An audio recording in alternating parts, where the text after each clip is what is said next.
बिस्मिल्लाहिर्रहमानिर्रहीम। मैं हूं डॉक्टर मुकद्दस और आप देख रहे हैं मेरा यूट्यूब चैनल। उम्मीद करती हूं कि आप सब खैरियत से होंगे। आज मैं आप लोगों को बताऊंगी कंप्लीट ब्लड सर्कुलेशन टेस्ट। जी हाँ, सीबीसी। मेरे सामने ये एक सीबीसी रिपोर्ट आई तो मैंने सोचा क्यों ना ये आपके साथ भी शेयर किया जाए कि सीबीसी को किस तरह देखा जाए, उसके क्या क्या जो उसके पैरामीटर्स हैं, उनका क्या क्या मकसद होता है और अगर वो कम या ज्यादा हो जाए तो उससे क्या क्या कुछ हो सकता है। वैसे तो जब हमारे पास सीबीसी रिपोर्ट आती है तो उसके ऊपर नॉर्मल रेंज और साथ में लिखा होता है कि नॉर्मल है एबनॉर्मल। सिर्फ ये नहीं, आपको पता होना चाहिए कि अगर आपके अंदर कोई चीज नॉर्मल है या फिर एबनॉर्मल है तो उसका मकसद क्या आ रहा है। तो सबसे पहले मैं आपको इसके पैरामीटर्स के बारे में बताती हूँ। सबसे पहले हमारे पास आता है हीमोग्लोबिन, जिसको HB कर भी लिखा जाता है।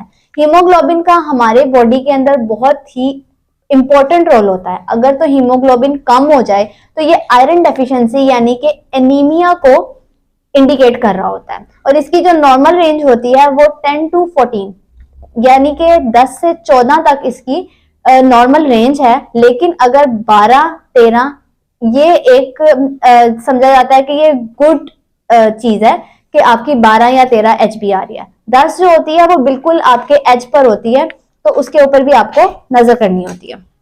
दूसरी चीज हम मेरे सामने क्या है, दूसरा पैरामीटर व्हाइट ब्लड सेल, जिसको WBC यानी व्हाइट ब्लड सेल्स ये लिखा होता है। ठीक है, इसके अंदर जो इंडिकेशंस आ सकती हैं वो सबसे पहले आपके पास क्या आ सकती हैं। अगर तो आपके पास WBC कम आ रहे हैं या फिर ज्यादा आ रहे हैं तो ये आपके किसी भी किस्म के इन्फेक्शन को इंडिकेट कर सकते हैं। किसी भी किस्म की बोन मैरो डिजीजेस जितनी भी होती हैं उनको इंडिकेट कर सकते हैं। इसके साथ साथ कोई इन्फ्लामेटरी डिजीज, ल्यूकीमिया, इन चीजों को इंडिकेट कर सकते हैं। WBC बेसिकली होते क्या है, ये हमारी बॉडी के अंदर जो इम्यून सिस्टम प्रोवाइड करते हैं, इम्यूनिटी प्रोवाइड करते हैं, वो होते हैं व्हाइट ब्लड सेल्स। इसके बाद मेरे सामने है तीसरा पैरामीटर प्लेटलेट्स। प्लेटलेट्स की अक्सर लोगों को नहीं पता होता कि प्लेटलेट्स की नॉर्मल रेंज क्या होती है। अगर किसी को डेंगू हो जाता है, खुदा ना खास्ता, तो उसको पता होना चाहिए कि डेंगू में सबसे पहले प्लेटलेट्स गिरते हैं। और प्लेटलेट्स का काम क्या होता है? प्लेटलेट्स का काम होता है ब्लड क्लॉटिंग करना, खून को रोकना। जिनके प्लेटलेट कम होंगे उनका खून तेजी से बहेगा। और इसकी जो नॉर्मल रेंज होती है वो 1,50,000 से 4,50,000 तक होती है, जिसको अक्सर लोगों ने 150 to 450 भी लिखा होता है अक्सर रिपोर्ट्स के ऊपर नॉर्मल रेंज। तो वो आपको उससे आप अंदाजा लगा सकते हैं। अच्छा, इसके अंदर अगर मैं आपको बताऊं कि जो चौथा हमारे पास है वो है MCV। MCV का मतलब क्या होता है? Mean corpuscular volume. ये आपकी ब्लड का जो मीन होता है उसके वॉल्यूम को बता रहा होता है। इसका मकसद है कि आपके RBC का जो एवरेज वॉल्यूम है वो इसने आपको बताना होता है। अगर तो आपका MCV लो आता है, MCV कम आता है, अभी मैंने आपको बताया इसके अंदर रेंज लिखी होती है। अगर तो आपका नॉर्मल रेंज से MCV कम आ रहा है तो इसका मकसद है कि या तो आप एनीमिया की तरफ जा रहे हैं, आयरन डेफिशिएंसी की तरफ जा रहे हैं, या फिर आपको किसी भी किस्म के अंदर आपके कोई पॉइजनिंग हो रही है, या फिर आपको थैलेसीमिया कॉज हो रहा है। इसके बाद अगर तो हम देखें कि अगर MCV हमारे पास ज्यादा रेंज में आ जाता है, जैसे मेरे पास यहाँ पे MCV ज्यादा रेंज में है, तो इसके अंदर क्या होगा जी, या तो इनको विटामिन B12 की डेफिशिएंसी हो सकती है, फॉलिक एसिड की डेफिशिएंसी हो सकती है, इसके अलावा लिवर डिजीज हो सकती है, हाइपरग्लिसीमिया हो सकता है। तो इसके लिए हम फर्दर टेस्ट इनको रिकमेंड करेंगे। इसके बाद अगर मैं आपको बताऊं तो एक हमारे पास पैरामीटर होता है PCV भी हो सकता है और HCT भी हो सकता है। PCV और HCT ये एक ही चीज है, इसको हेमाटोक्रिट बोलते हैं। ये बेसिकली क्या होता है, ये वॉल्यूम परसेंटेज होती है आपके रेड ब्लड सेल्स की। अगर तो HCT आपका कम आ जाए तो इसका मकसद है कि एनीमिया कॉज हो रहा है। डेफिनेट बात है कि जो हमारे RBC की परसेंटेज है वो कम जा रही है। और अगर ज्यादा आ जाए तो इसका मकसद है कि आपके अंदर कोई ब्लड क्लॉट बन रहा है या फिर ब्लड कैंसर को भी ये इंडिकेट करता है। इसके बाद अगला पैरामीटर है red blood cells. Red blood cell RBC सबने ही सुना होगा RBC, लेकिन इसका मेनली काम क्या होता है, ये हमारे अंदर जो हीमोग्लोबिन होता है ये इसको एज अ प्रोटीन यूज करता है और ऑक्सीजन कैरी करके लेकर जाता है। RBC कम होंगे तो डेफिनेटली आपको एनीमिया होगा, और अगर RBC ज्यादा होंगे तो फिर इसका मकसद है या तो कोई इंटरनल ब्लीडिंग हो रही है या फिर कोई किडनी डिजीज की तरफ पेशेंट जा रहा है। इसके बाद अगला मेरे पास पैरामीटर है MCH।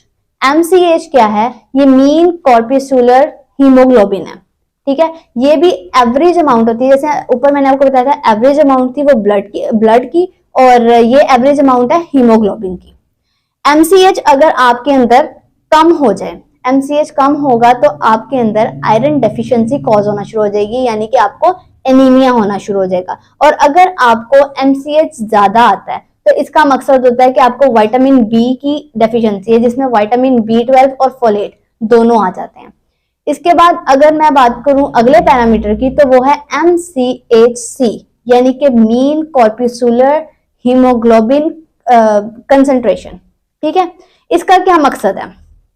इसका मकसद ये है कि अगर आपके अंदर MCHC कम है तो या तो ये किसी कैंसर को इंडिकेट कर रहा है या फिर एनीमिया को इंडिकेट कर रहा है। और अगर हाई आ जाता है MCHC, जैसे मेरे पास यहाँ पर रिपोर्ट के अंदर हाई है, तो इसके अंदर क्या है, लिवर डिजीज को भी इंडिकेट कर सकता है, या फिर इनके जो थायराइड ग्लैंड्स हैं वो बहुत ज्यादा ओवर एक्टिव हो चुकी हैं, ये इस चीज को इंडिकेट करता है। फिर अगर मैं अगले पैरामीटर की बात करूं तो ये मोस्टली होता है और अक्सर नहीं भी होता CBC के अंदर, क्योंकि इसका इतना खास इंपॉर्टेंट रोल नहीं है। RDW, जिसको रेड सेल डिस्ट्रीब्यूशन विड्थ बोलते हैं, इसके अंदर हमने सिर्फ ये देखना होता है, अगर तो ये कम है तो इसका मकसद है कि जो रेड सेल डिस्ट्रीब्यूट हो रहे हैं पूरे ब्लड के अंदर, उनकी विड्थ का साइज कम होता जा रहा है। और अगर तो ज्यादा हाई आ रहा है तो इसका मकसद है कि विड्थ साइज इंक्रीज करता जा रहा है। इसके बाद ना हमारे पास कुछ डिफरेंशियल पैरामीटर्स होते हैं। डिफरेंशियल पैरामीटर्स जो होते हैं वो WBC से ही रिलेट कर रहे होते हैं। सबसे पहला होता है न्यूट्रोफिल्स। न्यूट्रोफिल्स जो होता है ये एक टाइप होती है WBC की, ठीक है। इसके अंदर अगर तो आपके अंदर न्यूट्रोफिल्स हाई आ रहे हैं, ज्यादा उनकी नॉर्मल रेंज से ज्यादा हैं, तो इसका मकसद होगा या तो कोई स्ट्रेस आ रहा है बॉडी के अंदर, या इन्फेक्शन कॉज हो रहा है, या फिर कोई इन्फ्लेमेशन हो रही है। और अगर लो होता है तो वो भी इन्फेक्शंस को ही इंडिकेट करेगा। नेक्स्ट डिफरेंशियल पैरामीटर हमारे पास क्या है, लिम्फोसाइट। लिम्फोसाइट के अंदर क्या होगा कि ये भी व्हाइट ब्लड सेल्स की ही टाइप है। और व्हाइट ब्लड सेल्स मैंने आपको बताया था कि हमारी बॉडी के अंदर इम्यूनिटी प्रोवाइड करने के लिए होते हैं। इसके अंदर ये T सेल्स और B cells of white blood cells को इंडिकेट कर रहा है। अगर तो हाई होगा तो वही सेम चीज है, infection, inflammation, cancer, swelling, irritation, इन चीजों को ये इंडिकेट कर रहा है। और अगर तो लो आ जाता है तो फिर इसका मकसद है कि आपके अंदर जो इन्फेक्शन का रिस्क होता है वो बढ़ जाता है, क्योंकि आपके अंदर इम्यूनिटी कम होती जा रही है। मोनोसाइट्स भी WBC की ही टाइप्स हैं।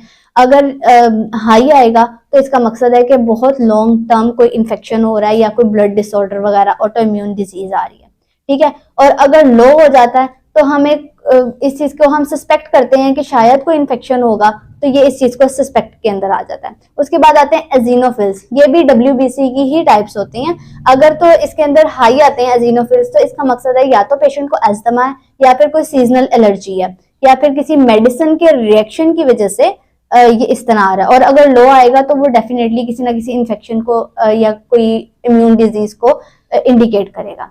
ये थी हमारी पूरी CBC की रिपोर्ट। अगर आपको इसमें कुछ समझ नहीं आया तो आप मुझे कमेंट में जरूर बता सकते हैं। और अगर मेरी वीडियो अच्छी लगी हो तो इसको लाइक करें, शेयर करें, दूसरों तक भी पहुंचाएं और मेरे चैनल को जरूर सब्सक्राइब करें। Thank you.